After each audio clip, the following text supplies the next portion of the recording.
Here to tell us how her firm's brands are exploring the metaverse, please welcome the excellent Liz Bacelar, Global Director of Innovation over at Estee Lauder. Good morning, Liz. Good morning, Ben. You made it even more exciting. I do my best. I do my Thanks for best. the intro. I mean, it's a super exciting space. I can't wait to hear a bit more about it. And more importantly, hear a little bit more about how you folks are making it real. Liz, before we kind of dive into that, before I hand over to you, we've been talking about some of the change that we've seen over the past couple of years, both yesterday and I'm sure it will come up today as well. What for you has been, I guess, the most significant change that you've seen over the last 2 years with regards to customer experience, changing expectations, behaviours, etc.? I think sometimes we forget that the customer that we talk about is actually us. And if you look at your own lives, how you feel, how your lives have changed, those are the signals that guide you to understand your own consumers, right? So if you look at the past 2 years, we now have an element in our lives that we never had before. You see it right now at this very moment, this concept of virtuality. Virtuality was option. I remember 3 years ago trying to get meetings in London via Zoom. I've been Zooming for 5 years. No one wanted to join me on Zoom. They would refuse. Now it's inadmissible for you to say, I don't Zoom. You have to bring virtuality in your life. And the pace in which that got adopted was astounding. And that pace means repercussions on other kinds of adoptions or other kinds of convergence that we're going to see in our lives the next few years. You need a T-shirt, Liz. I was on Zoom before it was cool. That's what we'll see if we can make that Yes, happen that's for a you. good T-shirt. Yeah. I will make that one. Well, Liz, there we go. I'm going to hand over to you at this point. You're going to walk us through a bit of an introduction to the metaverse and what you folks are doing. I'll be back with some questions towards the end of the session. And folks, as per yesterday, if you do have any questions for Liz, then please do let us know. We'll get you up here as soon as possible. But Liz, for now, the floor is yours. Thank you, Ben. So thanks, everyone, for joining. Whether you know a lot about this topic or not, I want to take you through a journey of thinking it through. And I ask you, where do you reach your consumers today? If we focus on Europe and the Americas, for instance, you would say, many of you would say, it's Instagram. Last December, headlines around the world announced that the platform has reached 2 billion users. It's a lot of users, right? It's obvious that the marketing efforts of your company should focus on this powerful channel if you focused on reaching consumers for consumer products. But 10 years ago, back in 2012, that was not clear. Facebook was the front runner of engagement. And over the course of 11 years, brands realized that they were now served by a variety of social platforms, each with a specific purpose. Today, you all know these platforms well. You should all know these platforms well. And you had plenty of time to adapt to them. Now, I wonder, how many of you have a Discord account? As of 2021, there were almost 400 million registered Discord users, which means that their number nearly doubled during COVID. This platform, Discord, was once created for gamers. It was focused just on gamers.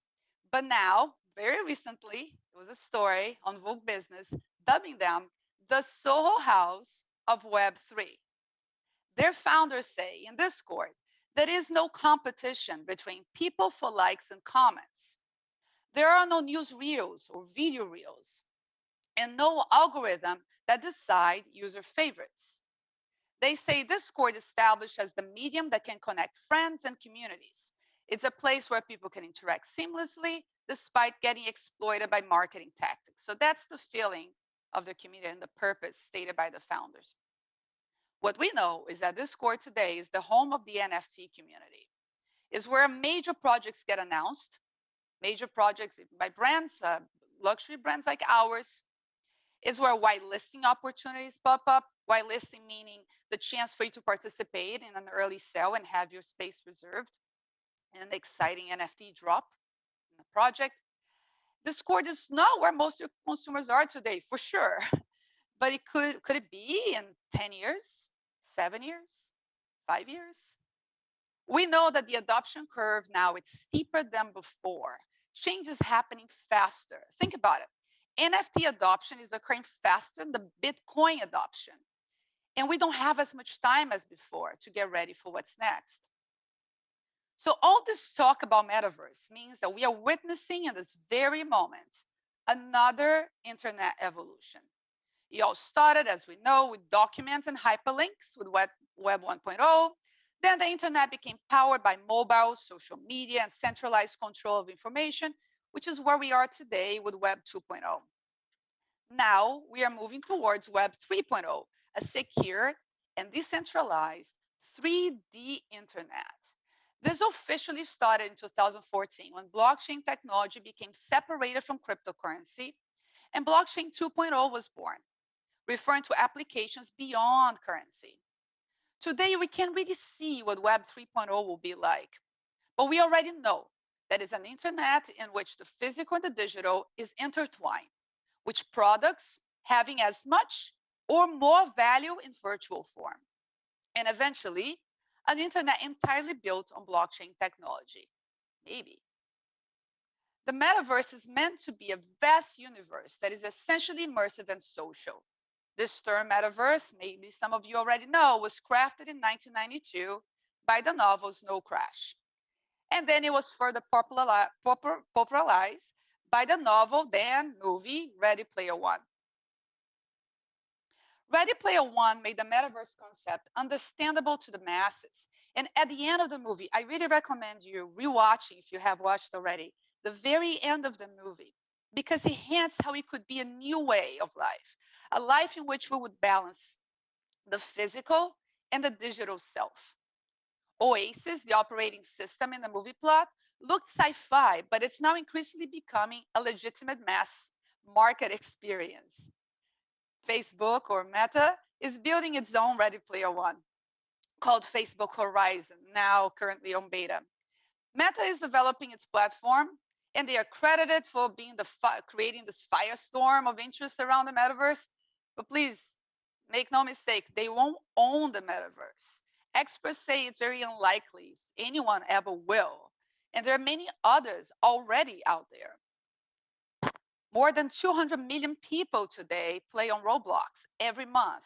It is the most popular video game platform in the United States and Europe.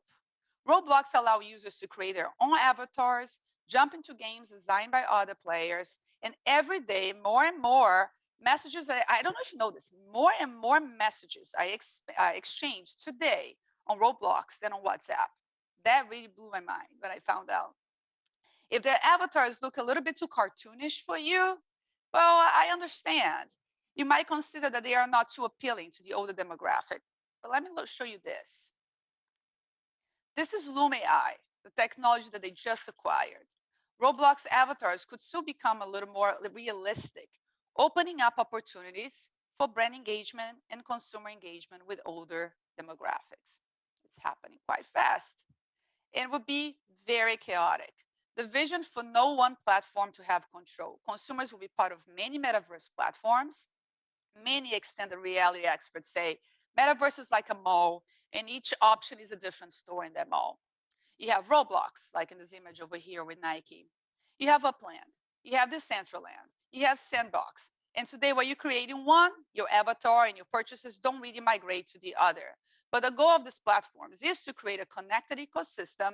So if you purchase the garment or a look as an NFT in one, you'll be able to use them everywhere. Metaverse, in its true sense, should be a collection of virtual, co-created worlds by community, and the experiences are integrated with a common identity, an economy, and rules of order. So I'll say it again. If you're not sure if a space is a true metaverse, you should have a common identity, an economy, and rules of order. A lot of what you see today, it's not metaverse, but metaverse-like. Fortnite is an incredible game. It's not a metaverse, it's a game. There are great opportunities for brands to activate a Fortnite. Events, pop-up stores, but the users are there to play the game, not to be creators. Should you invest in offering virtual looks at Fortnite today? Or should you invest millions buying a plot of land in the Centraland's brand new Rodeo Drive to build your virtual flagship? I'm going to tell you the answer. The answer is the first investment you need to make is in you. in developing the knowledge in your own teams to understand what's ahead and how to make your own informed decisions. The Web3 revolution has been accelerated by COVID, and we all now have become very familiar with this idea of virtuality, like I said earlier. Some of the building blocks of the real metaverse experience are already here: AR, VR, NFTs, and this notion of various platforms.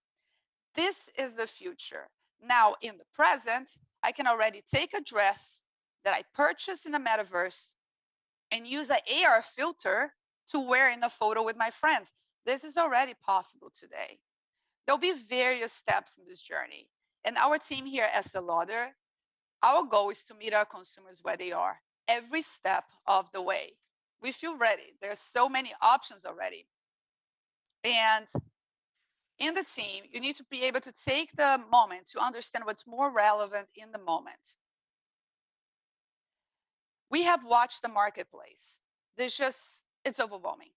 Our position is to shape our own path in the metaverse and not be distracted by everything the other brands are doing right now. To try to look at all of this and see what fits our company values and bring real purpose to our consumers. For us, metaverse is not a gimmick. It's not a moment in time right now. It is real transformation in commerce and social interactions. Instead of waiting or follow, we decided to look at this whole landscape and lead in our own way. This is just a snapshot of what's out there today.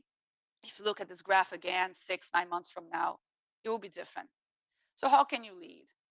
By leading, you have to truly understand the space. We are in these platforms. So listen up. We have our own MetaMask wallets, each one of our team members have. We have joined whitelists. We have purchased NFTs. We have moved NFTs to hard wallets. We have minted our own POAPs. And we are active Discord users. If anything I just said right now does not make sense to you, I want you to know that I'm not giving away any of my secrets. I'm not giving away any of Estee Lauder company's secrets. These are basic steps in the learning journey, and it's time for you to catch up. We are not looking just at our consumer, we're also looking at ourselves. How can metaverse technologies make our company better? Should we be experimenting with them ourselves? So there are lots of ideas circulating right now, and it's very, very exciting. So we work with over 25 brands, trying to guide them in this space, in this process of understanding that digital doesn't mean weakening the physical channels. Metaverse and NFT adoption could be, for instance, a huge physical store play. This is already taking place all around the world, using a digital asset for you to pick it up at store, buying a physical product and winning a digital asset. This is already familiar to many consumers around the globe today. So we observed the explosion of NFTs in 2021, and our first reaction was, do consumers care really? Do our consumers care? How can we test this? So we decided to test it while we were working on a project for Clinique to ideate their first NFT concept. We looked at testing the perceived value of NFT. And we are a huge company with tens of thousands of employees around the globe. So we have our own project, Tech Day of Pink, which was inspired by Estee Lauder Company's breast cancer campaign.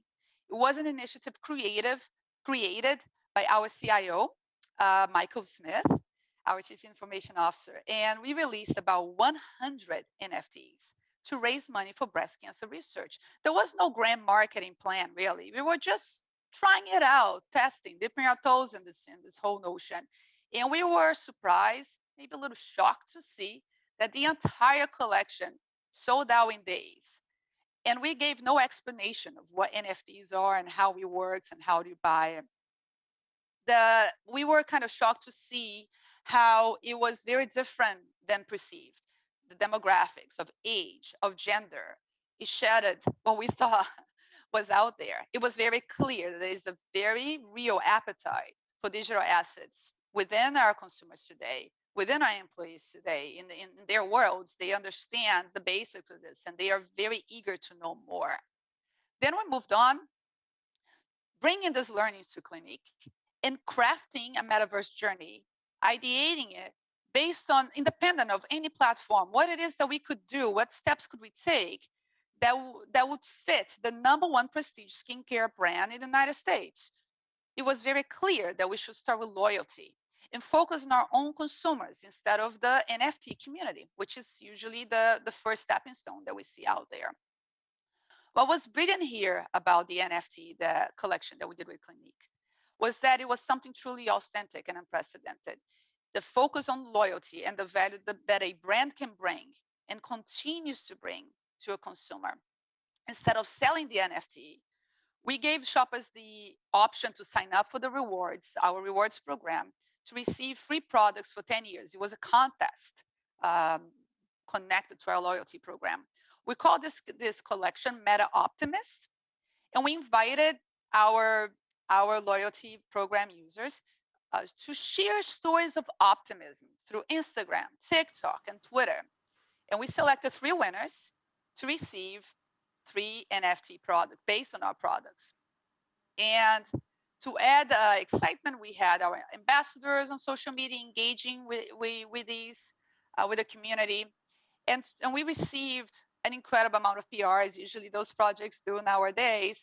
But it was extra interesting because of the positioning on loyalty, created new conversations on loyalty and the meaning of loyalty from now on. Can we release more NFTs? Can these NFTs be a continuing conversation? We reached 4 billion social media impressions, which is not too shabby. And it was the most successful contest we have ever had in our history. We have met with over 50 companies, metaverse companies, all around the world at this point. We are immersed in this. We live in this metaverse mindset every day. And digital assets and gaming, we know it's no longer male focused, but there is a need of inclusivity. There's a need for doors to be open and education mechanisms to be implemented to make this more accessible to different audiences. And we think we have a role in that. Here in our IT team, we are deep into the space to work with the entire portfolio of brands.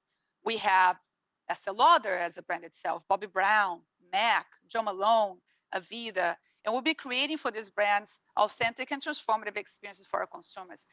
I can't tell you right now what those experiences will be, but all I can say is that throughout the year, you'll be hearing many, many stories from us on how do we delve deep into this convergence of physical and digital, the phygital. Thank you. Great stuff. Many thanks for sharing, Liz. A fascinating journey that you've been on, and we'll dig into that a bit further if we can. Folks, if you do have any questions about how to get started, the journey that Liz and her team have been on, then do let us know. Liz, I just want to hit you up with a couple of stats. First of all, if I can. I have a question for you. Do you have a MetaMask wallet yet? I don't know. I'm ashamed to say. My daughter is probably one of Roblox's most active users. So I need to take some advice from somebody who actually knows what they're doing, I think. But no, it is next on my list of things to do. So I want to ask you a little bit. You probably gathered from my intro that I love a good statistic. And a recent Ipsos Mori poll found that while 38% of respondents report familiarity with the metaverse, only 16%, less than 1 in 5 Americans, can correctly define the term. So what for you are the key elements to understand when we're starting to think about the metaverse? Because it can be daunting for a lot of people. I think what you're hinting here is adoption curve, right? Where is the adoption today? And a mistake that we do, that brand leaders do, is to wait for the adoption curve to accelerate for you then to move and catch up and strategize. And that's what I was trying to show, like with social media platforms, how we were given this 11 years to strategize and catch up. Well, we are not going to be given this much time this time. So when you think about the adoption curve, are we waiting for the technology companies, the platforms, to ignite their own acceleration? Or are we thinking ourselves as creators in those platforms, and we are also elements of acceleration? So more and more brands playing in these platforms, bringing their consumers to these platforms, is accelerating this curve. Many brands will be doing that. The fact that you will or not, that's your choice. But this is the path in which we engaged in. So the first step in this journey is for you as an individual to play. When I say play, I mean it, just to play with these concepts. You don't need to go buy a bunch of NFTs, but download a MetaMask wallet, which is a wallet, just like you have your Apple Pay, is a vehicle for you to put all the digital assets in one place And right now, there's a huge development that happened, right? They can accept fiat. So you don't even need to buy crypto. You can use credit cards to be able to transact now.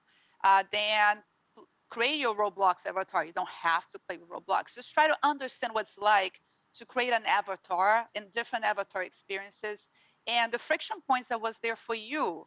Like I had a hard time picking the things that I wanted myself to look like. And I thought, maybe we can give more options in that space. So as you immerse yourself in this, in the smallest possible way, you start understanding how to see all of this through the eyes of your consumer. So stop just reading, start doing. Yeah, well, I think that's a good point to start, and I like the idea of playing because this is a fun environment, right? And it's about engagement, it's about immersion. I want to kind of ask you just before we go to our audience questions. Obviously, this is a concept that's been kicking around for a number of years. I think you had a slide with Neil Stephenson on there. Early '90s, the phrase was coined. I'm old enough to remember the days of Second Life when that was predicted to be the next big thing. Yep. I guess why is the time right now for this type of approach? What's changed? It's really the understanding. I will go back to this virtuality. It's really the understanding that virtuality it's something that it's an element in our lives. I love AR. I'm so obsessed with AR. I love AR much more than I love VR right now. Augmented reality is reality better. Is reality with more detail, is reality with more information. That's really exciting to me. So when you think about metaverse, when I think about metaverse, is life augmented, it's life expanded, it's life better. I would hate to miss this event because I couldn't travel there today. I actually could not be there today physically if this was a physical only invitation. I'm delighted that I'm able to be there today in this form. And this is the way it's going to be right now. Many of us have been waiting for the end of COVID, back to normal. I know we don't talk like that anymore. At least we shouldn't be talking like that anymore. There is no back to anything. And COVID was really the catalyst for this. This life evolved.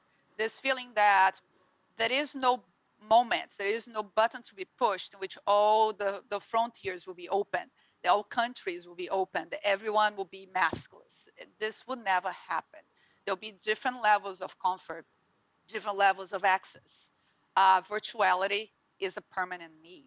So if you know that, how do you digest virtuality? What is virtuality for your brand?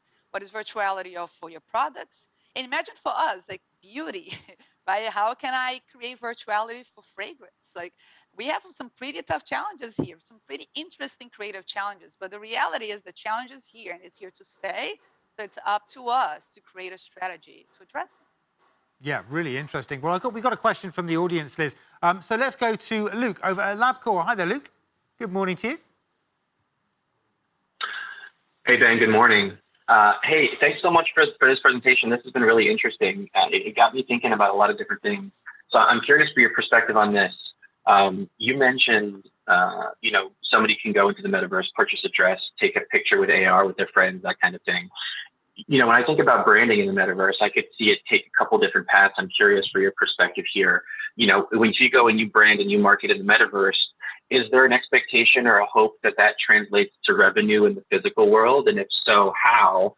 Or is it more that it's, we're going to create revenue streams within the metaverse itself, like the example that you just gave? And is that the plan? Or is it some sort of mix of both? Or is it an evolution from one to the other, or some sort of confluence of those things? What are your thoughts on that? Sure. So great point. Everything is on the table right now, and those things have already been validated. And I'm playing in the luxury space. So if I were to say I need validation for the luxury market, well, it has already been validated. So you have the first model is rev share models in which you partner with the platform and you create revenue within the platform and you get a percentage of that. So that's already out there. That's already validated. And the other is, can you create a brand new SKU? Can you create a new revenue stream? Can you create a digital product, digital asset that's a product? That is already out there. So the fashion industry, there are many, many examples that you can easily find of brands even funding their own collections by the use of NFTs. and using NFTs and digital assets for products that haven't even been created, or by matching the actual physical product with a digital assets based on that product. So if you buy one, you get the other. What's getting a little crazy, interesting, crazily interesting, is the fact that there was this one example in particular that there was the physical handbag and the digital representation of that handbag, and they actually paid more for the NFT than the handbag, 3 times more, if I'm not mistaken. So this is just where this is right now. We are a massive company. We are a public company. So when we talk about new revenue streams, we need to take a step back and look at our mechanisms to see how can we do so and in a safe way for our business. Because what we're talking about here is crypto.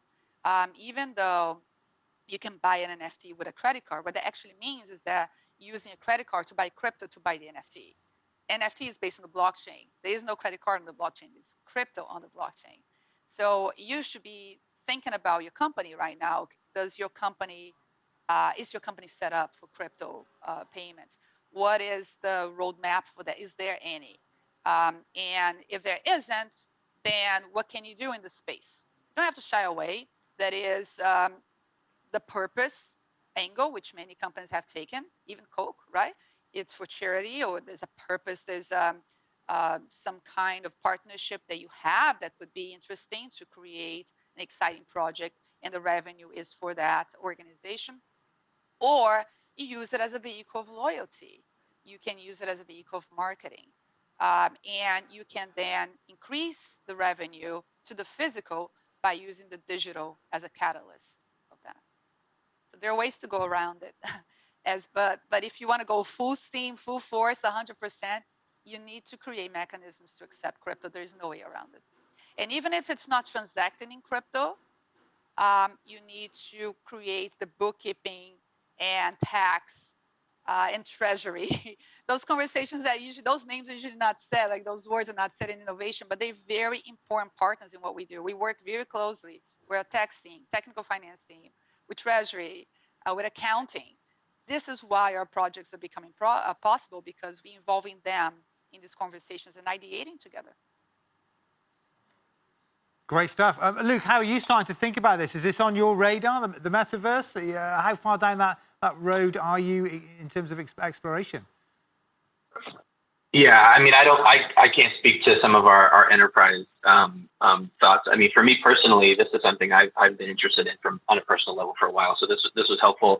You know, obviously LabCorp is a different type of company. It's a services, it's a healthcare company. It's not necessarily a product fashion type thing. So thinking about the different types of companies out there and how they could interact with the metaverse is definitely an interesting concept to explore. That's for sure. Yeah, great. Many thanks. Many thanks for sharing your thoughts here this morning, Luke. Liz, on that note, this idea of, I guess, different companies getting involved in the metaverse. Who do you kind of benchmark yourself against? Who do you take inspiration from? Who's doing good work in this space, aside from you folks, of course? I think, and I go back to what I said before, I think it's very important to not play that game anymore. That game did work with social media. That who's doing what, let's do that. That slide that shows all the possibilities today, that's like right now, this thing just started. It's already 100 options. So do not play that game.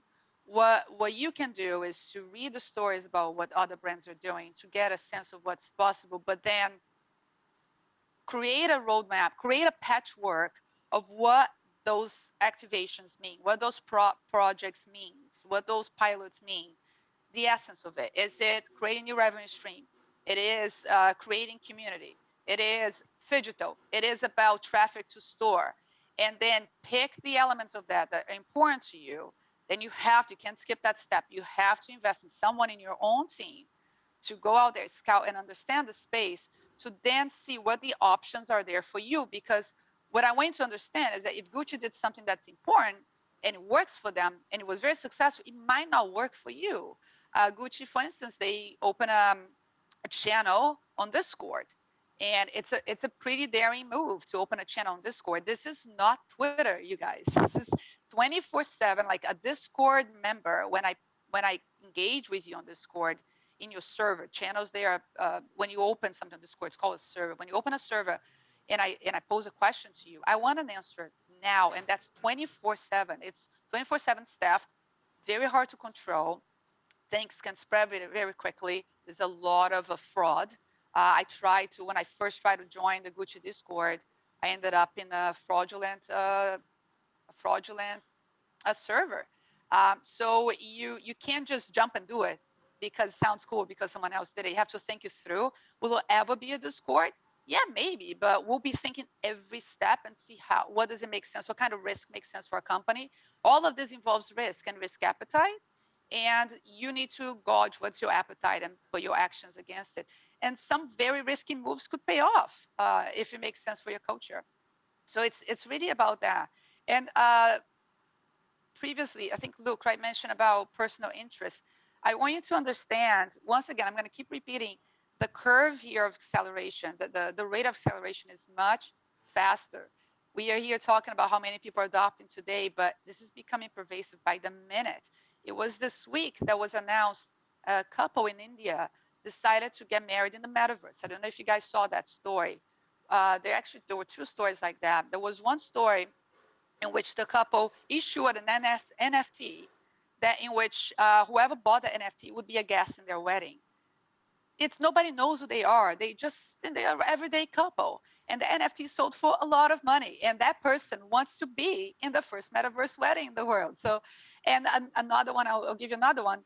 The first marathon, and it's a race. I'm not sure if it's a marathon or if it's a half marathon. It's going to happen half in the physical world and half in the metaverse. What does this mean? So these things are real. These are not brand-led. These are people-led. There's an appetite for playing virtuality with the physical and the digital.